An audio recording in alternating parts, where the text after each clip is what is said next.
رب اشرح لي صدري ويسر لي امري واحلل عقدة من لساني يفقهوا قولي. الحمد للہ رب العالمین. یہاں پر تشریف فرما ہمارے مہمان خصوصی اور جن کو میں انتہائی ادب و احترام اور دل کی گہرائیوں سے اور جن کے وقار کو ہمیشہ میں نے محفوظ رکھا ہے، جن کے ملی اور قومی اور ملکی جذبے سے متاثر ہو کر کے میں نے اس پروگرام میں شرکت کی ہے. میرے بڑے بھائی جناب محمد ادیب صاحب یہاں پر تشریف فرما ہیں. ہمارے سابق گورنر صاحب جو انتہائی ہمارے بزرگ ہیں وہ تشریف فرما ہیں. میرے بڑے بھائی جناب حسن الدین خان فیضان صاحب اور تمام معزز مہمانان گرامی کی موجودگی میں سب سے چھوٹا اور سب سے حقیر ترین آدمی ہوں، لیکن جو موضوع دیا گیا ہے اس موضوع کے حساب سے میں نے الحمدللہ رب العالمین کہا تھا. یہیں سے شروع کرنا چاہتا ہوں کہ ہم اس اللہ کے ماننے والے ہیں جو تمام دنیا کا، تمام کائنات کا، تمام مخلوقات کا رب ہے، اس کا پروردگار ہے. اور اسلام میں اور قرآن میں جہاں بھی مخاطب کیا ہے تو بنو آدم اور بنی آدم کہہ کر کے مخاطب کیا ہے کہ پوری انسانی دنیا، پورے مانوتا ورگ کو ایڈریس کرتا ہے اسلام.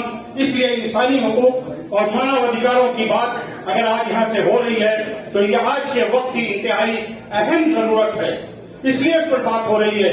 اور آج جو شروعات ہوئی ہے، اقبال کا ایک مصرع کہتا ہوں کہ نوالا تلخ تر نیزن جو ذوق نغمہ کامیابی، کہ اگر آپ کی آواز کو سنا نہیں جا رہا ہو تو آپ اپنی آواز کو تیز کر دیجیے. شاید اسی آواز کو تیز کرنے کے مقصد سے آج کے اس پروگرام کا انعقاد کیا گیا ہے. انسانی حقوق کے تعلق سے اسلام اور قرآن کے نظریات کو بیان کرنے کا وقت نہیں ہے، لیکن حضرت عمر فاروق کے زمانے میں ایک عظیم جنگ لڑی جا رہی تھی. سعد بن وقاص کو آپ نے نصیحت کی تھی کہ جو قیدی بنا کر لائے جائیں ان قیدیوں کو آرام دے اور نرم بستر دینا، انہیں اچھے کھانے دینا. یہ ایک ٹیسٹ دیا تھا عمر فاروق رضی اللہ عنہ نے کہ اپنے بندیوں کو بھی اچھا بستر دینا، سونے کے لیے اچھی جگہ دینا، کھانے کے لیے اچھا کھانا دینا.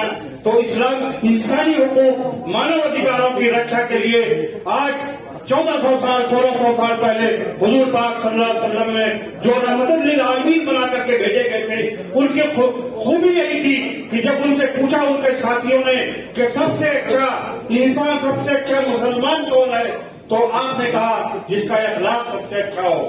3 مرتبہ پوچھا گیا، 3 مرتبہ آپ نے کہا کہ جس کا اخلاق سب سے اچھا ہو وہ سب سے اچھا مسلمان اور سب سے اچھا انسان ہے. کہا کہ مسلمان کی پہچان یہ ہے کہ جس کے ہاتھ سے، جس کی زبان سے کسی کو تکلیف نہ پہنچے.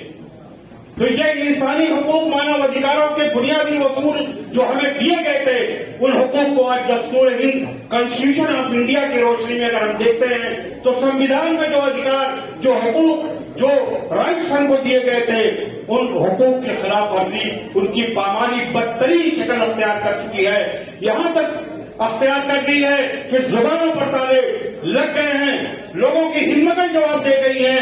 اور اسی ماحول کو دیکھتے ہوئے کسی نے کہا تھا کہ بڑے شوق سے میرا گھر جلا، کوئی آنچ مجھ پہ نہ آئے گی، یہ زبان کسی نے خرید لی، یہ قلم کسی کا غلام ہے.